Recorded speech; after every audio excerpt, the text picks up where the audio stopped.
On va être dans un mot de prière ensemble. Père éternel, merci pour ce temps en Église qu'on peut prendre ce matin. Merci pour la fête des mères aussi, Seigneur. Père, je me permets de te demander d'apporter ta consolation à ceux qui ont perdu leur maman aussi.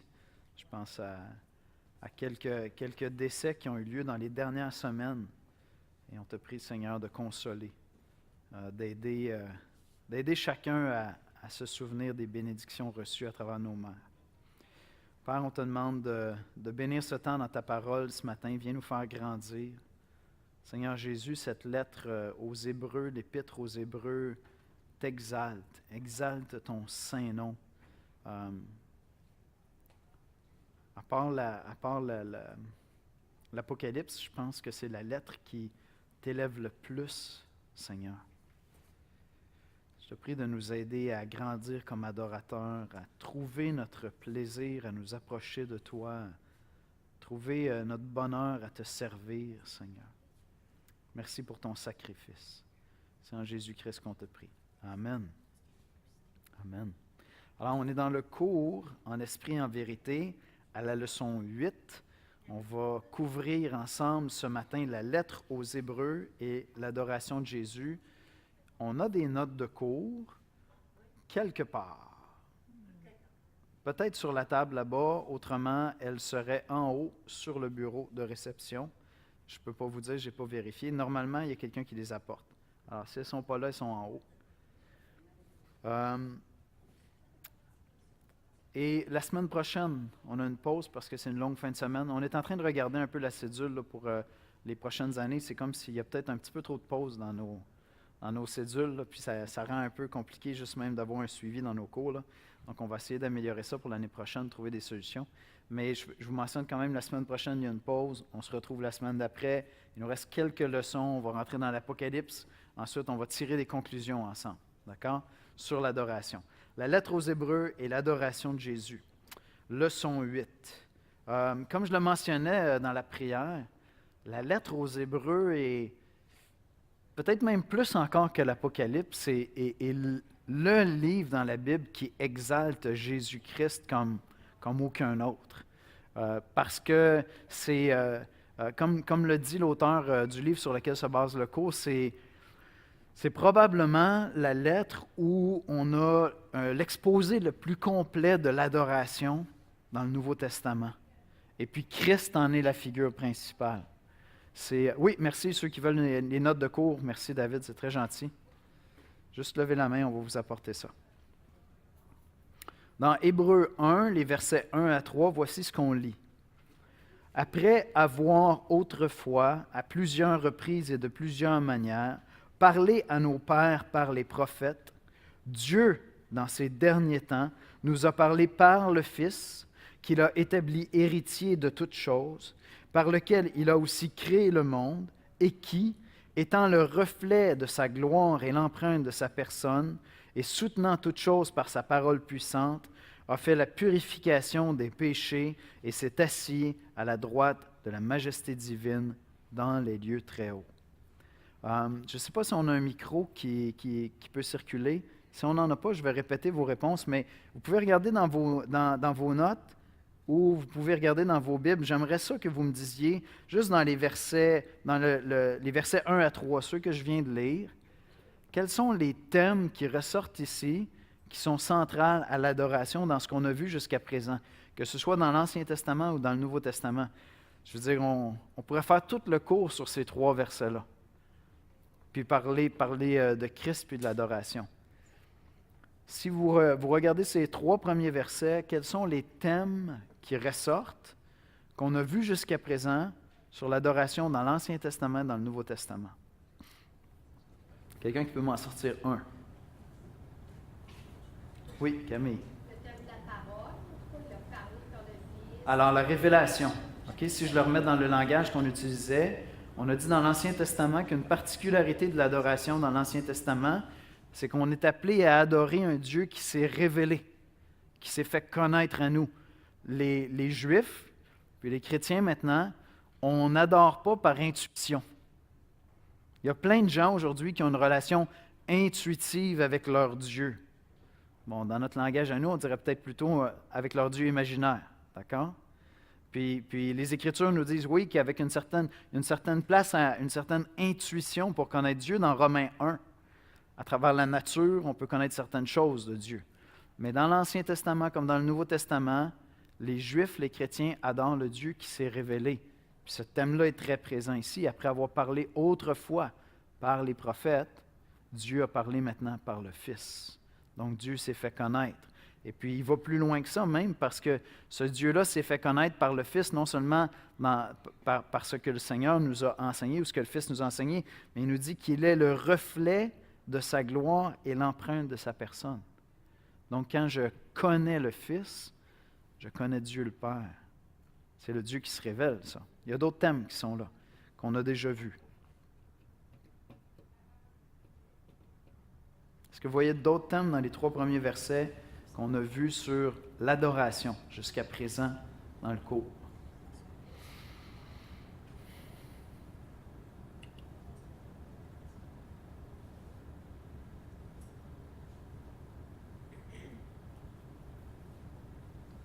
Ben, à la fin des 3 versets, il a fait la purification des péchés et s'est assis à la droite de la majesté divine dans les lieux très hauts.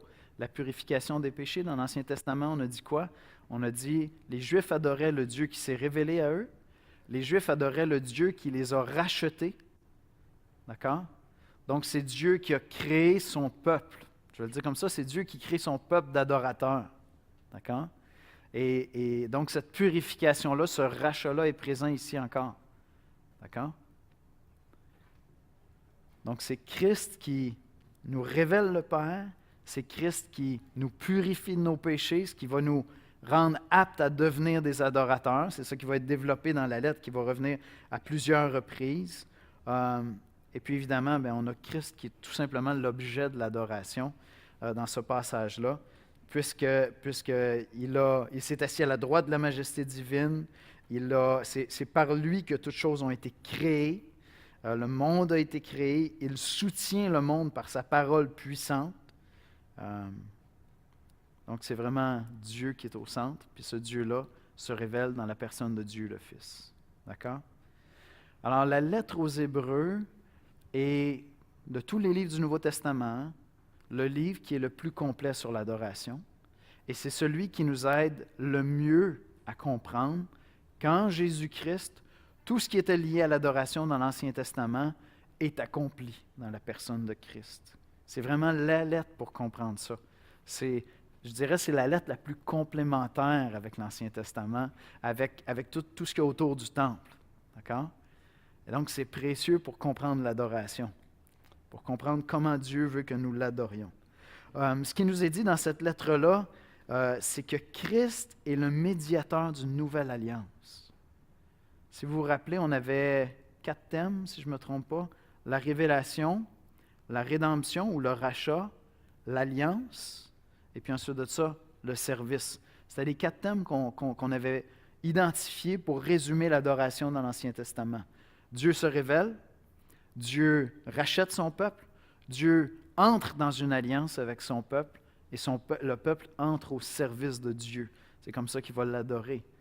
Et donc, Christ vient et il est le médiateur d'une nouvelle alliance, plus excellente même, au chapitre 7, une alliance par excellence célébrée dans un sanctuaire céleste. C'est une nouvelle alliance qui est offerte au peuple de Dieu. On est dans les mêmes thèmes que dans l'Ancien Testament. On est exactement dans les mêmes thèmes. Fait que quelqu'un qui vous dirait, OK, mais il y avait les Juifs dans l'Ancien Testament. Moi maintenant, je suis quelqu'un du Nouveau Testament. Puis, je ne crois pas dans tout ce qu'il y a dans le Nouveau Testament, mais moi, j'aime Dieu, puis je sers Dieu. Il y a des églises libérales qui ont une vision universaliste du salut, admettons. Ils vont dire, en définitive, tout le monde va être sauvé. Non, dans le Nouveau Testament, sous Jésus, c'est ceux qui entrent dans la Nouvelle Alliance qui vont être sauvés. Donc, le thème de l'Alliance est encore là. Il y a ceux qui sont entrés dans l'Alliance et ceux qui ne sont pas dans l'Alliance. D'accord? Christ est venu nous présenter une alliance plus excellente. Et on est appelé à entrer dans cette alliance-là. Cette alliance-là avait été annoncée dans Jérémie 31. Les prophètes de l'Ancien Testament annonçaient qu'un jour viendrait où il y aurait une nouvelle alliance, qui serait plus grande encore. La lettre aux Hébreux nous dit que Christ est le médiateur de cette nouvelle alliance-là dans laquelle on est appelé à entrer. C'est quoi les signes, par exemple, qu'on a comme chrétien? À quel moment un chrétien va prendre le temps de souligner, de célébrer cette alliance dans laquelle il est entré avec Dieu?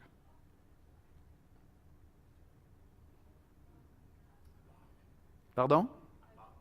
À Pâques, on va prendre le temps de se rappeler de la mort de Christ lors du repas du Seigneur. Alors, dépendamment des églises, on va le faire toutes les semaines, à tous les mois. Ici, on le fait une fois par mois. Une fois par mois, on se souvient de la Pâque, de la Nouvelle Alliance, lorsqu'on prend le repas du Seigneur. Dans une certaine mesure, le baptême de chacun des croyants, c'est ça aussi. Parce qu'ils témoignent publiquement qu'ils sont entrés dans cette nouvelle alliance-là avec Dieu. Et ils le font en Église. Pourquoi? Parce que c'est en Église qu'on va reconnaître qu'un individu entre dans cette alliance-là, qui est non seulement avec Dieu, mais qui est avec le peuple de Dieu aussi. Se joint à l'Église de Christ et confirme le fait qu'elle s'est jointe à l'Église de Christ par son baptême. D'accord? Donc, on célèbre cette nouvelle alliance-là. Quelqu'un qui dit qu'il croit en Jésus-Christ et qui ne se fait pas baptiser ne témoignera jamais publiquement qu'il est entré dans cette alliance avec Christ. C'est quelque chose. C'est quelque chose de sérieux. Et donc, c'est pour ça qu'on fait des appels au baptême. Parce qu'on veut que les gens témoignent publiquement qu'ils sont entrés dans cette nouvelle alliance-là. Comment est-ce que vous décririez en quelques mots les particularités de cette nouvelle alliance? C'est toutes des réponses qu'on a lorsqu'on comprend un peu l'Évangile, puis on compare avec l'Ancien Testament. Mais juste évoquer, donnez-moi quelques éléments de cette nouvelle alliance-là. La lettre aux Hébreux nous dit qu'elle est plus excellente. En quoi est-elle plus excellente? Une fois pour toutes. Un sacrifice final. On va venir à ça. Excellent. Quoi d'autre? En quoi est-elle plus excellente? On est réconcilié. La réconciliation est permanente. Ça revient une fois pour toutes aussi. En quoi est-elle plus excellente? La communion avec Dieu qui est libre et sans voile, en fait. C'est ça. Alors, il n'y a plus de médiateur. Notre médiateur a accompli l'œuvre, puis le Seigneur Jésus lui-même va dire, maintenant, je vous dis d'aller vers le Père. C'est votre Père. Vous êtes entrés dans la famille. Vous avez accès à Dieu. Donc, Christ intercède encore pour nous, mais sa médiation pour notre salut, pour nous donner accès au Père, est accomplie. Donc, on a un accès constant au Père. Un autre élément, quelque chose d'autre à laquelle vous pensez. Oui, Camille. De lieu précis où se rendre, parce que maintenant, on est en quelque sorte le temple. Et, c'est ça. Donc, l'Esprit Saint habite dans les croyants. Donc, on est constamment, peu importe le lieu. On n'est plus limité par un lieu. On a vu à travers les dernières semaines, même à travers la série dans 1 Pierre, mais on a vu ensemble que Christ est notre temple, Christ est notre lieu, c'est abordé c'est notre montagne où on va s'approcher de Dieu, Christ lui-même. L'Église elle-même, dans 1 Pierre, on est en train de voir ça, est un édifice de Dieu. Puis Paul va nous dire que notre corps lui-même, puisqu'on est habité de l'Esprit, est le temple du Saint-Esprit. D'accord? Et donc, on est constamment dans la possibilité d'entrer en communion avec le Père, puis d'être des adorateurs en esprit et en vérité. On n'a plus de lieu, on n'a plus d'endroit, on n'a plus d'obstacles. C'est permanent. C'est vraiment une alliance supérieure, une alliance excellente qui nous a été donnée. Un autre élément, si on pense à Jérémie, mais c'est cette possibilité de marcher dans la plénitude de l'Esprit Saint. De marcher selon la loi de Dieu, d'accord? Jamais parfaitement, on bronche de plusieurs manières, on va confesser nos péchés, on va se repentir lorsqu'on pêche, mais la loi n'est plus un juge qui me condamne. La loi a été entièrement accomplie par Christ, puis maintenant ce que je cherche, c'est la plénitude de l'Esprit pour être inspiré par la loi à marcher comme Christ. D'accord? Donc mon rapport à la loi est fondamentalement différent. Quand la loi me montre que j'ai péché, rapidement je cours à la croix. Puis là, je dis, Seigneur, j'ai été gracié de mes péchés. Tu m'as pardonné mes péchés. La loi n'est plus mon accusateur. La loi devient mon guide. Est-ce que vous voyez la nuance entre les deux? La loi dans l'Ancien Testament condamnait, et puis s'ils avaient été attentifs à la loi, condamnait absolument, parce qu'ils étaient constamment en faute. Puis ils devaient courir à Jérusalem pour offrir des sacrifices. Mais là, quand j'arrive dans le Nouveau Testament, Christ, le Fils parfait, a parfaitement obéi à la loi. Donc, il a accompli mon obéissance. C'est important, hein? C'est les deux aspects différents de notre salut. Non seulement Christ paie pour mes péchés, mais Christ accomplit mon obéissance parfaite. Ce qui m'est accordé, le mot imputé, on n'est pas très familier, là, c'est à ma place. Ce qui m'est imputé, ce n'est pas seulement le pardon de mes péchés à cause du sacrifice de Christ, c'est aussi la vie parfaite de Christ. D'accord? Et donc, c'est lui qui obéit parfaitement à la loi, ce que moi, je ne suis toujours pas capable de faire parce que je lutte encore parfois avec mon vieil homme. D'accord?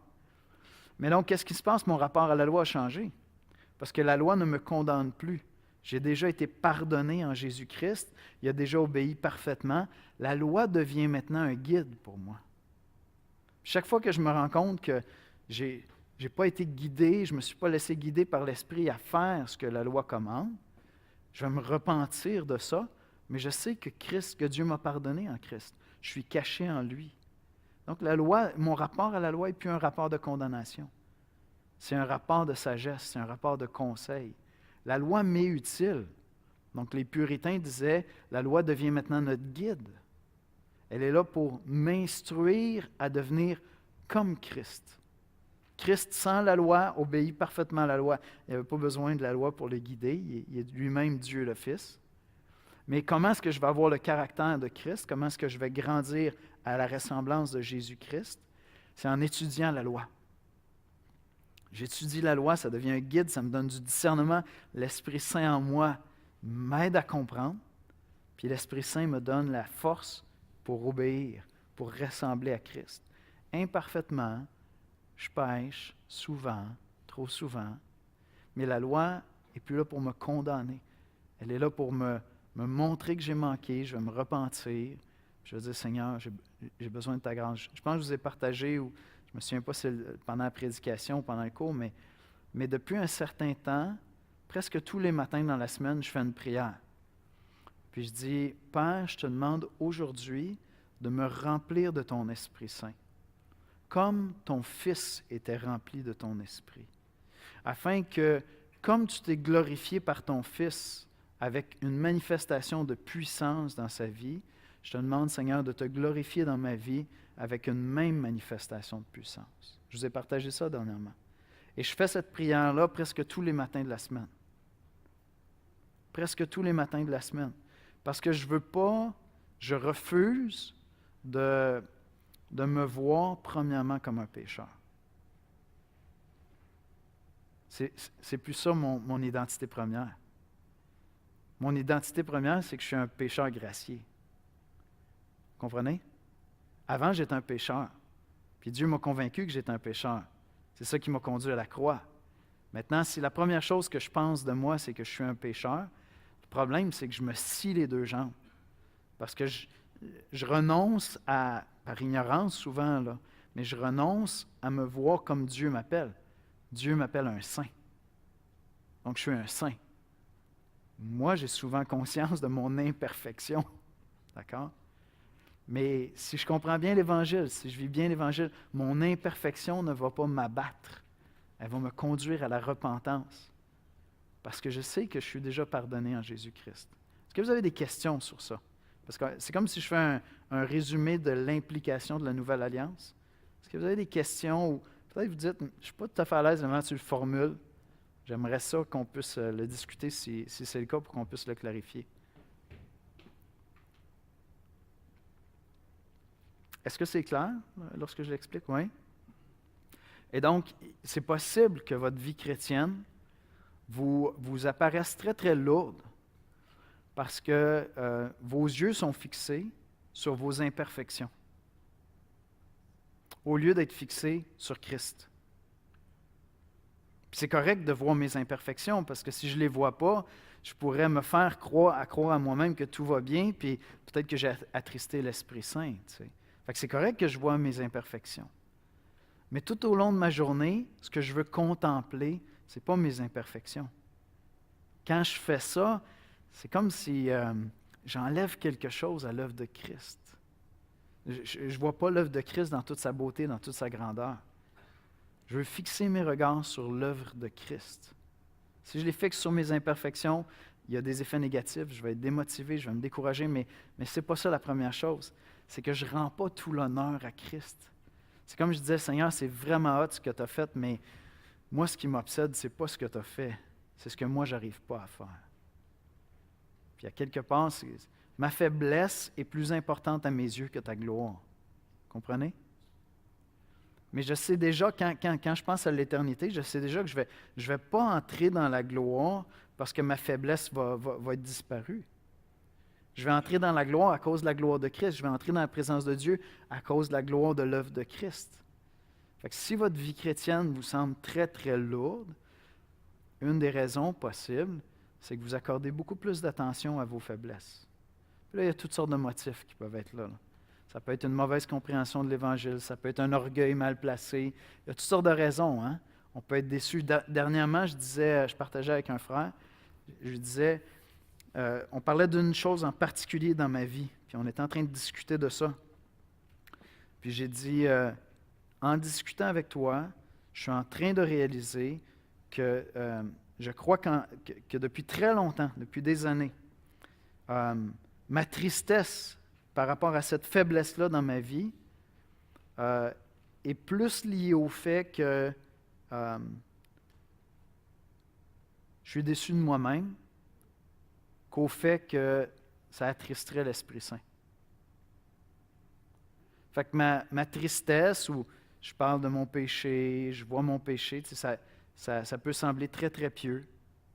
Je suis très conscient de mon péché. Bien, il y avait probablement un autre péché aussi à côté de ça. Parce que cette tristesse-là n'était pas nécessairement causée par la tristesse d'attrister l'Esprit Saint, mais peut-être par le fait que je suis déçu de moi-même, puis c'est peut-être un orgueil mal placé qui était là. Oui, Miguel? Dans la société dans laquelle on vit, on parle beaucoup de tu dois relever les défis par une bonne estime de soi, Ouais. avoir confiance en soi. Quelle différence tu ferais par rapport à ce discours-là sur l'estime de soi, puis le fait de se voir premièrement comme des gens gracieux? Quelle différence tu ferais entre les deux? C'est une excellente question. Fait que Miguel pose la question, notre culture met un grand emphase sur l'estime de soi, puis l'importance d'avoir une bonne estime de soi pour avancer puis relever des défis dans la vie. Puis ça serait quoi la nuance à faire avec l'Évangile, admettons, là? De se voir comme des gens graciés. C'est assez complexe, puis c'est une excellente question, puis je dirais que pour bien l'appliquer, il faut discuter avec les gens, parce que il y a une place, il y a un endroit pour prendre le temps d'aider une personne à comprendre qu'elle est une créature merveilleuse. Je vais le dire comme ceci, OK? Je m'excuse si j'offense des oreilles. Un non-chrétien, non repentant, complètement aveuglé par son péché, est une créature merveilleuse. D'accord? Parce qu'il a été créé à l'image de Dieu. Donc, il y a une place pour m'asseoir avec quelqu'un et dire « Tu es une créature merveilleuse ». C'est pour ça que, admettons, quand je fais une funéraille ou des choses comme ça, je vais prendre le temps de dire toutes les personnes qui sont dans la salle ici, quelle que soit votre foi, quelles que soient vos croyances, que vous soyez athée, à mes yeux, à moi, vous êtes un être sacré. Parce que vous avez été créé à l'image de Dieu.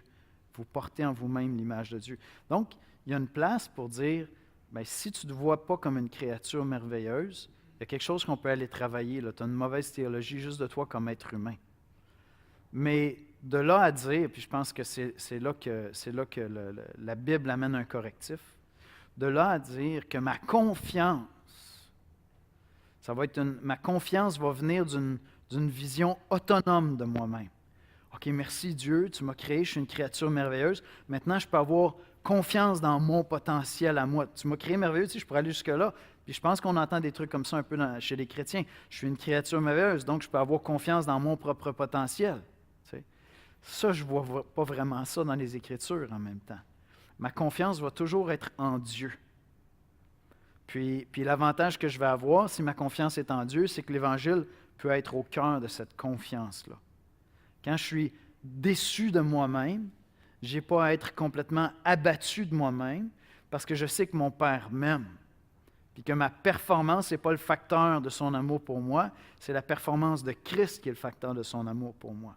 Et donc, je vais prendre de l'assurance dans le fait que mon Père m'aime comme un père aime son petit garçon, comme un bon père ou une bonne mère aime son petit garçon qui est en train d'apprendre à faire du vélo puis qui tombe pour la 40e fois. Puis qui est encore en train de dire « Non, non, tu vas y arriver, tu vas y arriver. » Puis c'est pas que mon père est en train de dire « Yannick, tu as tout le potentiel », mais en même temps, mon père est en train de dire « Je t'ai choisi, je t'ai aimé, je t'ai donné mon esprit, on va y arriver, on va le finir le travail. » Fait que je ne sais pas si je réponds à ta question, Miguel. Fait que je pense que ça... Vas-y. Oui. Non, je ne sais pas si c'est dans Jérémie qu'on nous dit « Maudit soit celui, maudit soit quiconque se confie dans l'homme. » C'est ça. Donc ça m'inclut moi-même. C'est ça, exactement. C'est ça. Donc, maudit soit l'homme qui se confie dans l'homme. C'est pour ça que je dis oui, je suis une créature merveilleuse. Oui, je dois reconnaître ça. Mais une confiance, pour reprendre le mot confier, une confiance en moi de manière autonome. OK, je suis une créature merveilleuse, puis par moi-même, je suis capable de tout maintenant. Ça, je ne le vois pas vraiment dans les Écritures. C'est toujours dans la dépendance envers Dieu que la force de l'homme se trouve. C'est toujours en gardant le regard fixé sur Dieu. C'est ça qui s'est passé.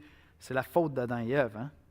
Ils ont voulu couper ce cordon-là, puis les créatures merveilleuses qu'ils étaient sont devenues en même temps horribles parce qu'elles se sont détachées de leur vie essentielle qui est Dieu lui-même. Revenons à Hébreux, parce qu'on fait des belles conversations, mais on s'éloigne d'Hébreux. Alors, ce qu'on trouve dans la lettre aux Hébreux, c'est l'importance du sacrifice de Christ. Je suis au bas de la page 2. Le sang de Christ met un terme au cycle de souillure et de purification de l'ancien système. On a parlé de ça. Le sacrifice est permanent maintenant. On n'a pas à offrir de nouveaux sacrifices. C'est ce qui fait qu'on va utiliser l'expression suivante. On va dire, quand tu crois en Jésus-Christ, tes péchés passés, présents et à venir sont pardonnés. D'accord? Je suis entièrement lavé de tout péché parce que le sacrifice a été accompli une fois pour toutes. Maintenant, un des thèmes qui est développé, qu'on voyait déjà apparaître dans les versets 1 à 3, c'est vraiment l'adoration ou l'hommage au Fils de Dieu. La lettre aux Hébreux est un des textes du Nouveau Testament le plus clair sur la divinité de Christ, sur la grandeur de Christ. On retrouve le terme désignant le prosternement pour affirmer que le rôle des anges est de rendre hommage à Jésus-Christ. Donc, je vous lis quelques versets. Car auquel des anges, Hébreux 1,5, Dieu a-t-il jamais dit « Tu es mon fils, je t'ai engendré aujourd'hui. Et encore, je serai pour lui un père et il sera pour moi un fils. » Et lorsqu'il introduit de nouveau dans le monde le premier-né, il dit que tous les anges de Dieu l'adorent. De plus, il dit des anges, celui qui fait de ses anges des vents et de ses serviteurs une flamme de feu, mais il a dit au Fils, ton trône, ô Dieu, est éternel, et le sceptre de ton règne est un sceptre d'équité. Tu as aimé la justice et tu as haï l'iniquité, c'est pourquoi, ô Dieu, ton Dieu t'a oint d'une huile de joie au-dessus de tes égaux. Et donc, ce que la lettre aux Hébreux nous dit, c'est que les anges eux-mêmes adorent le Fils, célèbrent le Fils. Il est l'objet de notre adoration. Je vous dirais que faut arriver dans la lettre aux Hébreux pour saisir cet élément-là. Il est comme un peu encrypté dans l'Évangile de Jean. Tu sais, Thomas, mon Seigneur et mon Dieu. On voit des moments, il y a des gestes d'adoration qui sont posés dans les Évangiles. On trouve dans les lettres de Paul, par exemple, l'utilisation du mot Seigneur, ou dans 1 Pierre. Je l'ai souligné la semaine dernière. Hein? Dans 1 Pierre, lorsque le mot Seigneur est utilisé en réalité pour désigner la pierre vivante qui est Christ. Puis quand je m'en vais dans le psaume qui est cité, psaume 34, verset 9, je pense, bien, c'est clair que c'est Yahvé qui est là, c'est l'Éternel qui est là. Donc, on a déjà des indices comme ça, mais lorsque j'arrive dans la lettre aux Hébreux, c'est plus clair que jamais. Ça va l'être aussi lorsqu'on va arriver, admettons, dans l'Apocalypse. Mais il nous est dit ici que les anges eux-mêmes vont le célébrer, vont l'adorer, vont lui rendre hommage. L'auteur nous invite ainsi indirectement à saisir la grandeur de Christ et à lui rendre hommage à son tour à la mesure de sa grandeur. Fait que la lettre aux Hébreux, plus que toute autre lettre, je dirais, du Nouveau Testament, me dit que Christ doit faire partie de notre adoration. Je vais adorer Christ aussi. Quand un chrétien vient adorer Dieu, il va prendre le temps d'adorer la Sainte Trinité. Il va reconnaître en Jésus-Christ Dieu le Fils. Et c'est pour ça que les chrétiens sont allés aussi loin que de formuler la doctrine de la Trinité. Le mot n'est pas là dans le Nouveau Testament, mais des lettres comme la lettre aux Hébreux nous dit « Je ne pourrais pas reconnaître le Fils à la hauteur de sa dignité si je ne reconnais pas que la Trinité existe. » D'accord? Et c'est ça qui nous a amené. Ça a été débattu au début, là. Est-ce que vraiment c'est ça que le texte est en train de nous dire? Fait que les premiers chrétiens étaient là. Comment on va formuler ça? Là? Le Saint-Esprit nous éclaire, on a le Nouveau Testament, on essaie de comprendre comment on doit résumer ce rapport-là entre le Père, le Fils, l'Esprit. Et puis ça a été débattu. Puis finalement, ils ont dit, oui, la bonne formule, ça va être ça. Ça va être la Trinité. Parce qu'on voit vraiment cette divinité chez ces trois personnes, et c'est une seule personne. On n'est pas polythéiste, on est monothéiste, il y a un seul Dieu. Ça reste une doctrine mystérieuse. La personne de Dieu comporte une part de mystère encore. Mais ce qui n'est pas mystérieux, c'est qu'on doit rendre hommage au Fils. On va le célébrer, on va l'adorer. Les anges l'élèvent.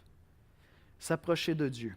Une exhortation importante de la lettre est de s'approcher de Dieu. Donc, un des thèmes qui revient, c'est cette idée qu'on va s'approcher de Dieu. On va s'approcher de la montagne dans la personne, la montagne sainte. Lorsqu'Israël est réuni au pied de la montagne, ils reçoivent la révélation. On est invités, nous, à s'approcher de Dieu, à s'approcher de la montagne sainte en s'approchant de Christ. Christ est cette montagne, est ce lieu où on va aller rencontrer Dieu.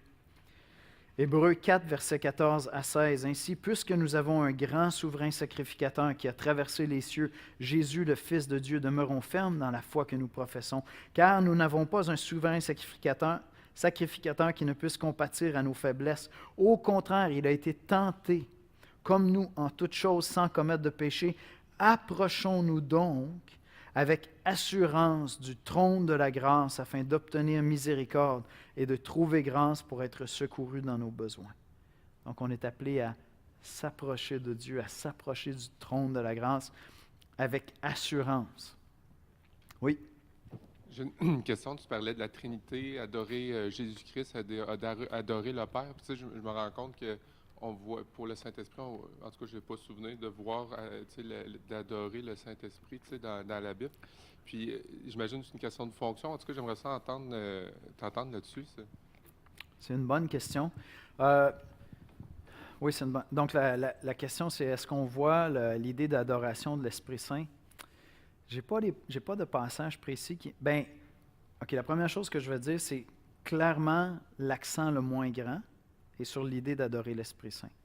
Il y a quand même des indices assez clairs qu'il fait partie de notre adoration. On va baptiser au nom du Père, du Fils et du Saint-Esprit. Donc, il est là, la Trinité est célébrée à cet endroit-là. Dans l'Ancien Testament, l'Esprit de Dieu est souvent présenté comme Dieu présent. Fait que ça serait difficile de concevoir que j'ai un rapport à l'Esprit qui n'est pas un rapport comme avec la divinité, tu sais. Ce que je vois moins, c'est des prières qui sont adressées à l'Esprit. Et je crois personnellement qu'il y a un certain dérapage dans les milieux plus charismatiques qui disent « Ah, on a oublié le Saint-Esprit ». Puis là, il semble créer une...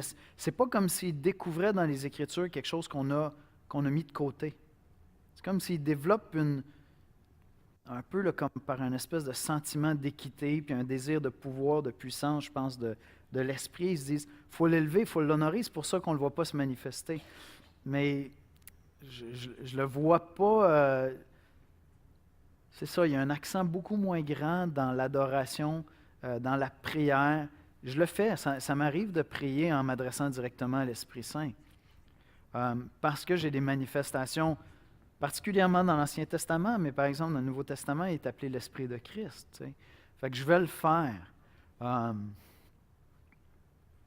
Mais honnêtement, ce qui est clair dans le Nouveau Testament, c'est que On s'adresse au Père, puis on s'adresse au Fils. Et on le fait par la puissance de l'Esprit. Le rôle de l'Esprit, j'allais dire c'est un rôle plus silencieux, mais ce n'est pas vrai du tout. C'est juste que quand l'Esprit parle, c'est jamais pour célébrer l'Esprit. Quand l'Esprit parle, c'est généralement pour élever Christ qui nous fait connaître le Père. Donc, oui, il y a un aspect de fonction, définitivement. Ils ont des fonctions différentes.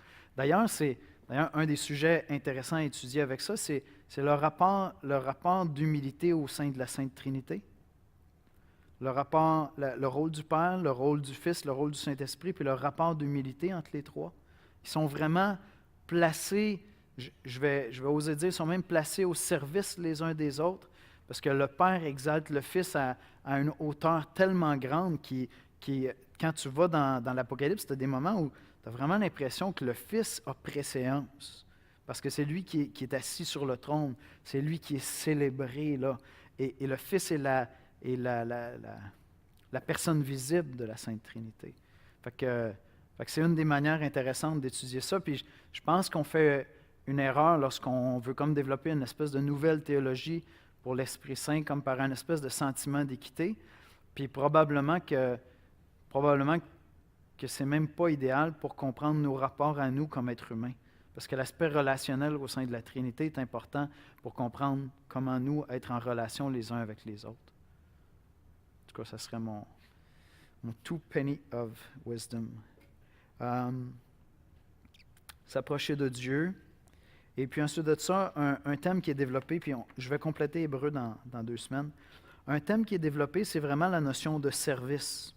Si vous allez au bas de la page 3, puis on va terminer avec ça. En 2 points clés du raisonnement de l'Épître, le mot pour service, pour adoration, appartient au registre, pour service appartient au registre de l'adoration, est employé d'une nouvelle façon pour mettre en relief ce que ça signifie être chrétien. Les sacrifices de l'ancienne alliance ne pouvaient amener à la perfection celui qui rend un tel culte, ni traiter le problème fondamental de la culpabilité. Maintenant, le sacrifice de Christ lui a rendu ça parfait et ça nous place dans une position où maintenant on peut offrir un nouveau service à Dieu. Puis on va trouver dans la lettre aux Hébreux, je le développe dans 2 semaines avec vous, mais on va prendre le temps d'aller le voir. Mais dans le fond, la lettre aux Hébreux dit aussi que lorsque j'aide des gens qui sont pauvres, lorsque je prends soin des gens dans l'Église, lorsque je vais prendre soin d'un frère, d'une sœur, lorsque je me rassemble en Église, cela fait partie de mon culte d'adoration. Parce que la portion des sacrifices est entièrement accomplie par Christ. Le seul part de sacrifice, puis il va utiliser carrément le langage du sacrifice, la seule part de sacrifice que moi je peux faire, ça va être de manifester la charité de Dieu envers des êtres humains, ce qui va être un sacrifice agréable à Dieu. Fait que je peux adorer le Fils, je peux offrir des louanges, mais par mon service où je vais prendre soin d'êtres humains au nom de Dieu, je suis en train d'offrir un sacrifice. Et dans la lettre aux Hébreux, il y a tout ce langage-là qui est utilisé. C'est ça qui m'amenait à dire dans le cours à un moment donné, pour un chrétien, passer le balai à la maison, aller ramasser les crottes du chien dehors. Là, dans le fond, vous êtes dans ma maison. Vous comprenez? Si je le fais pour la gloire de Dieu, sans amertume, de bon cœur, ça fait partie de mon service à Dieu. Ça fait partie de mon adoration. Et avant les puritains, j'ai l'impression que certaines communautés religieuses catholiques étaient celles qui saisissaient ça le mieux, parce qu'ils l'incarnaient à travers tous les petits gestes du quotidien. Et ils voyaient vraiment ça comme un acte d'adoration. Les puritains ont bien développé ça aussi. On va terminer avec un mot de prière. Bien, Père éternel, on veut te remercier pour ta sainte parole. Combien elle est riche, combien l'Évangile, la bonne nouvelle de ce que Jésus a fait, est riche. Combien, Seigneur Jésus, ce que tu as accompli vient transformer, bouleverser, Seigneur, notre rapport à Dieu, notre accès à Dieu, notre repos même comme adorateur imparfait.